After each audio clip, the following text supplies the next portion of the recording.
Chapter 6, Wednesday, May 29th, 1776. We are told that the subjection of Americans may tend to the diminution of our own liberties. How is it that we hear the loudest yelps for liberty among the drivers of Negroes? English author Samuel Johnson, in his political pamphlet, Taxation, No Tyranny. This way, the boy said, as the carriage turned the corner. He headed away from the waterfront quick, without looking back. I picked up my skirts and ran after him. Please slow down, I called. He pushed ahead. I tried to follow. We hurried past the brightest houses I had ever seen, past shops and taverns and manufactories, past city folk walking like their shoes were on fire. But I could not move fast enough, and I was losing sight of him in the crowd. You best slow down, I called. Folks about me muttered and frowned. The boy stopped in front of a tavern and waited, his mouth twisted in irritation. I trotted up to him so angry that steam came off the top of my head. You offer to help, then you abandon me? The words spilled out of my mouth. Where are we going, and why did you send me to buy water? Don't people here know about digging wells? He waited for a moment, then said, You ask a lot of questions. You give dull-witted answers, I shot back. Country girls are slow-moving, vexing creatures, he said. You're the vexatious one, I said, running off and leaving me like that. We stood glaring at each other, him with his arms crossed over his chest, me trying to catch my breath. Inside the tavern, a woman argued with a man about a leaking cask of beer on the street corner. An army officer yelled orders at 4 soldiers building a barricade out of logs, large stones, and barrows full of dirt. My heart finally slowed, my brow cooled off, and I wanted to give myself a nasty pinch. Fool! I should have kept my temper. Now he would truly leave, and I would be lost in this horrible place, and there was no telling what Madame Lockton might do to Ruth in my absence. Apologies did not come natural to me, but I had no choice. I'm sorry I spoke so rudely. He said. I'm sorry I caused you a fright, Country. Thank you, and my name is Isabel, not Country. Apologies again, Miss Country Isabel, he said with a smile. I should have explained before. We're headed up to what folks call the tea water pump. Rich people get their water from there because it tastes the best. But first I must deliver a message for my master. Stay here. He ducked inside a stationer's shop briefly and came out carrying a small parcel wrapped in brown paper and 2 fresh rolls steaming hot with butter oozing from their middles. Follow this away. We walked the length of an alley to a small courtyard. Someone had planted a garden there, and the first plants had come up. Peas, cabbage, and pennyroyal. Curzon handed me a roll and pointed to a tree stump. Figured you'd want to eat. Set and eat a bite. I have no money, I said. I can't take this. It costs me nothing, he said. The baker's daughter likes the lad who works the press. She brings him extra breads and pies. Go ahead, eat. Half of my roll disappeared in one bite. It was the first decent food I'd had since Jenny's kitchen. Curzon watched me without saying a word. When I licked the butter off my fingers, he gave me his roll. I ate a large breakfast, he said. My pride wanted to turn it down, but my belly was stronger. The second roll vanished as quick as the first. Thank you, I said when I finished. I'm beholden to you for that. Can we go now? I need to get back to my sister. He set his package on the tree stump. The littler one is your sister? That's why you took the blow meant for her, isn't it? A breeze ran through the courtyard, fluttering the leaves of the young pea plants and blowing cool across my cheek. Where Madame struck me, she needs watching over. He nodded. How long have you been with the Locktons? 3 days. Curzon listened carefully as I told how Madame and her husband bought us. Lockton is a dirty loyalist, he said when I finished. Loyalist or rebel, I don't care. I stood up from the stump and brushed the back of my skirt clean. Can we go? I'm going to pause for a second. Keep in mind that a loyalist is someone who's loyal to the king and Britain, and a rebel is someone who wants America to have its independence from Britain and the king. He nodded, picked up his package, and led me out of the alley. You feel beholden to Lockton? Pardon? He's going to feed you and your sister, give you a place to sleep. He can order you sold, beat, or hung, if the mood takes him. That could make a person feel a kind of loyalty. I stopped, considering this. Someday I'll find that lawyer, and Miss Mary's will, and that'll set us free. Until then, we need to eat, work, and stay together, so yes, I guess I'm loyal to Lockton. The words tasted bitter. Being loyal to the one who owned me gave me prickly thoughts, like burrs trapped in my shift, pressing into my skin with every step. We paused at a corner while a soldier drove a cart filled with barrels down the street, and after we crossed, Curzon spoke so quiet that I had to lean in to catch his words. You might be better served if you placed your loyalty with us. Who is us? My master and those he serves, the rebels, the Congress. We're fighting for freedom from people like Lockton. I'm just fighting for me and Ruth. You can keep your rebellion. How much longer till this pump? He stopped beside a barricade. The brim of his hat cast his face in shadow. You might hear things. At the Lockton house. What kinds of things? Useful things. Things that might help you get to that lawyer and your freedom. I frowned. I don't like riddles. Talk plain.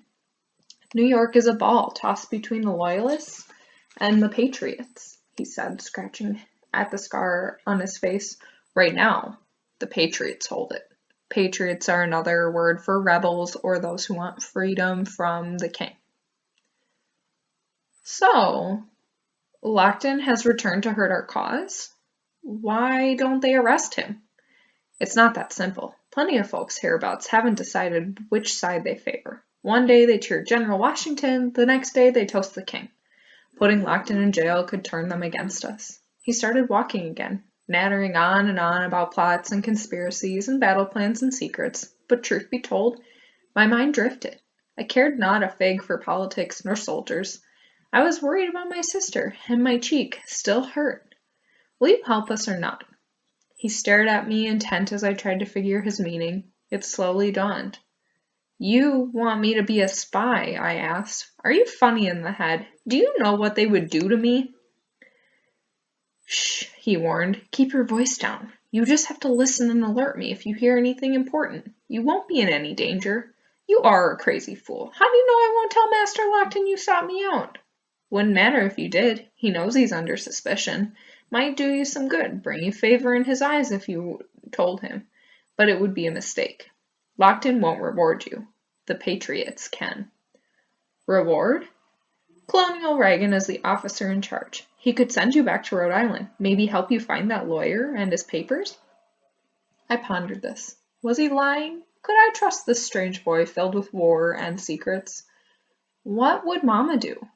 I shook my head. It's too dangerous. I'll have enough to do with chores and watching Ruth and keeping out of Madam's way. All you have to do is listen for talk of the king's troops. See, there you go again, proving you're a fool. They won't say anything in front of me. You are a small black girl country, he said bitterly. You are a slave, not a person. They'll say things in front of you they won't say in front of the white servants, 'cause you don't count to them. It happens all the time to me. There was truth in his words, hard truth, a hammer striking stone. If you hear something, come to Bellingham's house in the night, across from where your ship docked this morning. I sleep in the shed room. Tap on the window, and I'll awake. I touched my cheek. I couldn't. I shouldn't. I can't, I said. I promised Mama I would take care of Ruth. Now, can we please go? Chapter 7, Wednesday, May 29th, 1776. I hired a girl to clean the house. It had a cartload of dirt in it. One of the chambers was used to keep poultry in, and another sea coal, and another salt. You may conceive how it looked. The house is so exceedingly damp, being shut up, that the floors are mildewed, the ceiling falling down and the paper moldy and falling from the walls. Letter from Abigail Adams to her husband John. It was near a mile from the tea-water pump, back down the island to the Lockton house, a long journey carrying heavy buckets that stretched my arms into sore ribbons. I forgot the pain when Curzon stopped, pointed, and said, "There it is." The house was made of blocks of cream-colored stone and was wider from side to side than Jenny's tavern. I tilted my head up and counted 4 floors, each with big windows facing the street. There were balcony railings on the roof. There were even windows peeking out at foot level, cellar windows which meant 5 stories in one house. A curtain moved. "Make haste," Curzon said. "If you value your life, don't use the front door." The sun caught the ring in his ear and blazed as he tipped his hat to me. I hurried through the side gate. The mansion was twice as long as it was wide. A large plot stretched behind it, with a cistern, a privy, a poor excuse for a garden, and at the far end a carriage house and small stable. You there! I turned around. A tiny woman wearing a green calico skirt, a nut brown bodice, and a dingy shift stood in the open door to the kitchen. She tossed a pan of dirty water into the flagstones and pushed a strand of graying hair out of her eyes with the back of her head. What's your business here? She demanded. I'm Isabel. I'm the master locked and brought us from Newport. The anger drained out of her face. You're the new girl gone for the water. Lord help us. Did you get lost? I don't think so. Curzon. Funny little boy. Ringing in his ear. She shook her head. That's Bellingham's boy. You stay away from him. Bring in that water. We've a world of work to do.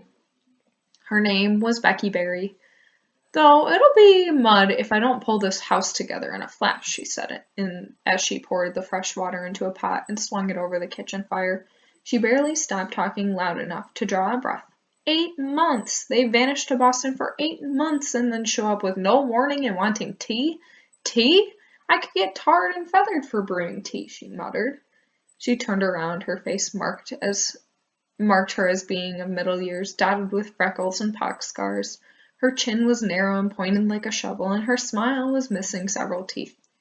The rules here is simple. Do what Madam says. You know where the tea water pump is? You'll go up there every day. You'll go with me to the market when I need you to. Don't go north of Chambers Street or wandering off past Mulberry, lest Madam writes you a pass. You don't want folks thinking you're trying to run. That don't work here. You've been a housemaid before? I shook my head. We lived on a farm. Pardon me, ma'am, Miss Becky, but can you tell me where my sister is? Your what? Her eyebrows went up. Oh, that little girl. I nodded. Ruth. She's slow, ain't she? I didn't dare explain until I figured what kind of person Becky was. She's good-natured. Becky walked into a pantry crowded with shelves of crockery. Not going to cause me trouble? Never, I lied. Where is she, please, ma'am? Becky came out carrying a tarnished silver teapot and a stack of china cups and plates. Madam Lockton told me to give the little one a bath and feed her. She went back to the pantry and shouted a little so I could hear her. She's in the privy. Your sister, I mean, not the madam. I let out a long breath and stepped toward the door. Becky came back, carrying a small chest. Where do you think you're going? To fetch Ruth. Oh, no, you are not, Becky said. Madam wants her outside peeling potatoes. You're to work in here. But... Through the window, I watched Ruth leave the privy and walk straight to a bench. She hopped up on it, pulled a potato from the sack next to her, and started peeling with a small knife, her feet kicking in the air underneath the bench. She looked like a little bird on a twig. Relax them. She was safe and happy enough. Becky brushed at the cobwebs clinging to her skirt, but nothing. If Madam sees you idling and drawing out there, there'll be the devil to pay, she paused. She can be a harsh mistress to slaves. I waited for her to say more, but she shook her head once and handed me a broom. Me, I see things different. She picked up a pile of rags and a jar. You do what you're told and we'll get along fine. Now follow me and pay attention. Becky led me down a narrow corridor to the front entry hall, where a grand staircase curled upward. A tall grandfather clock sat at the foot of the stairs, pecking away at the hour, as if a crow trapped inside were trying to break loose. The walnut linen chest that Madam had fussed over at the dock was set in front of the clock. Opposite the chest was the door that led to the street. 2 other doors, with tarnished brass pulls, faced the hall. Becky pointed to the door on the right. There's the master's library. You don't step foot in it without permission. He don't like his things touched. A library with books? And maps and papers all in a jumble. It's a wonder he can find anything. She opened the door on the left and entered me at her heels. This is the good parlor, where I'll serve the tea. The drawing room is upstairs. We'll clean up there later. Open them windows. The room was crowded with furniture draped with cloth. The air was thick and stale. I pulled aside the heavy drapes and stretched on my toes to push up the window. The sills were dusty and the corners were spun thick with spider webs, shredded with dead flies. I went to open the next window as Becky laid out a rag on each sill. Wipe down the windows and sweep the floor before you uncover the furniture, she said. The second window was stubborn. I pushed as hard as I could until it suddenly flew up and I near lost my balance. Becky grabbed me before I tumbled outside. Easy on, she said as I regained my balance. You're no good to me with a cracked head. 3 soldiers wearing homespun shirts and carrying muskets walked past the window, laughing loudly. I wish they'd all go home, Becky muttered. Soldiers is a nuisance. You don't like the rebels? I asked. Becky put a finger to her lips and pulled me away from the window. Listen to me good. Them that feed us, she points upstairs, they're loyalists. Tories. That means we're Tories too. Understand? Yes, ma'am, I nodded. But I hesitated, not sure if I was allowed to ask questions. Master Lockton claimed he was a patriot on the docks. Becky fought to open the final window. A cool breeze flowed through the room and stirred the dust. He was faking to protect his skin. Some folks switch back and forth. One day they're for the king, the next it's all liberty and freedom, huzzah! A tribe of Mr. Facing both ways, that's what you'll find in New York. But you know what never changes? I shook my head. No, what? Madam wants lemon cakes with her tea. She is terrible fond of cakes, is Madam. Lady Clarissa Seymour is coming to hear all the news from Boston. A lady? A royal lady? Becky laughed. Close enough. She's the master's aunt. She's rich and old and owns land in 3 countries. The master hopes to inherit the lot when she dies, so they treat her like the queen herself. To her face, at least. The grandfather clock in the hall boinged loudly, 4 times, startling us both. Wretched clock, Becky muttered. I'm off to the baker. Finish sweeping in here and dusting. After that, polish the teapot and bring in the firewood. Don't stop moving, whatever you do. Chapter 8. Wednesday, May 29th through Thursday, June 6th, 1776. We have in common, with all other men, a natural right to our freedoms, without being deprived of them by our fellow men. We were unjustly dragged by the cruel hand of power from our dearest friends, and some of us stolen, and brought hither to be made slaves for life in a Christian land. Thus we are deprived of everything that hath a tendency to make life even tolerable. Petition for freedom from a group of slaves to Massachusetts Governor Thomas Gage, His Majesty's Council, and the House of Representatives, the 25th of May, 1774. The day started early in the Lockton kitchen. Since Becky lived in a boarding house on Oliver Street, it fell to me to wake first and build up the fire. She did the proper cooking, and I did near everything else, like washing pots and plates and beating eggs till my arms fell off for Madam's almond jumbles and plum cakes with icing. If not in the kitchen, I was removing colonies of spiders, polishing tables and chairs, or sweeping up a mountain of dust. I saved the cobwebs, twisting them around a rag and storing them by our pallet in the cellar. Cobwebs are handy when a person had a bloody cut. Madam complained every time she saw me. I left a streak of wax on the tabletop. I tracked in mud. I faced a china dog toward the door after I dusted it, which would cause the family's luck to run out. At the end of every scolding, I cast down my eyes and said, "Yes, madam." I kept careful track of her the same way I used to mind the neighbor's bull when I took the milk cows out to the pasture. She had not hit me again, but always seemed on the edge of it. Mostly Madam slept late, wrote letters and picked out melodies on a badly tuned spinet. A few times she and her husband conversated fast and quiet about Mr. Washington, and when the king's ships would arrive for the invasion, they argued fierce. On Thursday night, Lockton shouted and called Madam rude names before storming out of the house, the front door crashing behind him. I vowed not to cross neither of them. Madam went to bed early that night, so we did too. Ruth snuggled next to me and fell asleep quick. I lay awake, praying hard, but gaining little comfort. I was lost. I knew that we were in the cellar of a house on Wall Street, owned by the Locktons in the city of New York. But it was like looking at a knot, knowing it was a knot, but not knowing how to untie it. I had no map for this life. I lay awake, stared into the darkness. Madam called for tea in her bedchamber the next morning and sent for Ruth, who was pumping the butter churn with vigor. Why would she need Ruth? I asked as I wiped my sister's hands and face with a damp rag. Why does she do anything? Becky asked. I'm to climb to the attic to fetch the cast-off clothing in an old trunk. Maybe she'll set the little one to rip out the stitches so the dressmaker can use the fabric. This best be the last of the day's fanciful notions. My knees don't like all this upping and downing of the stairs. Ruth stayed in Madam's chamber for hours. I spilled the fireplace ashes on the kitchen floor, then kicked over the bucket of wash water I brought in to clean up the mess. I stubbed my toe and near cut off my finger whilst peeling an old, tough turnip. When I could stand it no more, I snuck out of the kitchen and tiptoed down the hall.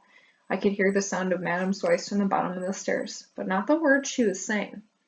I wanted to march up there and tell Ruth to come back and finish the butter. I did not. I forced myself to work. Becky took a tray of cookies and a pot of tea upstairs late in the afternoon. I pounced when she returned to the kitchen. Is Ruth well? Why does Madam keep her? Becky chose her words with care. Madam has taken a liking to your Ruth, on account of her being so tiny and quiet.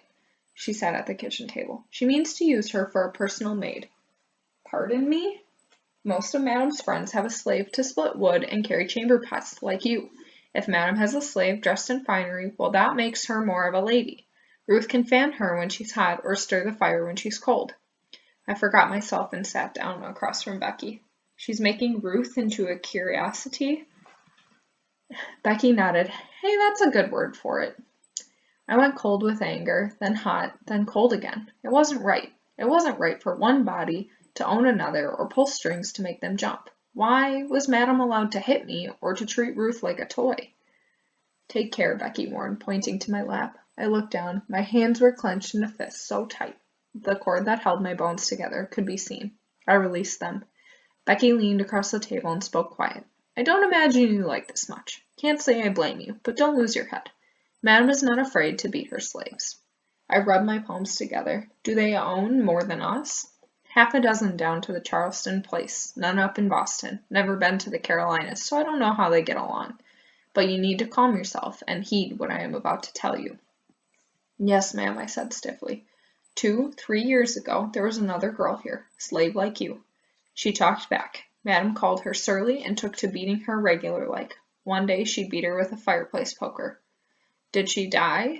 No, but her arm broke and didn't heal right. It withered and hung useless, so Madam sold her.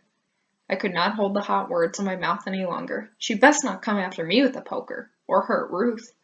Becky leaned back and studied on me a bit. You ain't never going to say something like that again. Not in my kitchen. I get paid decent here and I won't let some girl like you get in the way of that. Wearing pretty dresses ain't going to hurt the little one, so wipe that look off your face and fetch me some more wood.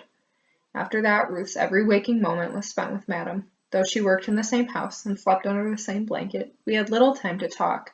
Ruth was permitted to sleep until the sun rose, went to bed when Madam retired, and rarely had to work in the kitchen or garden.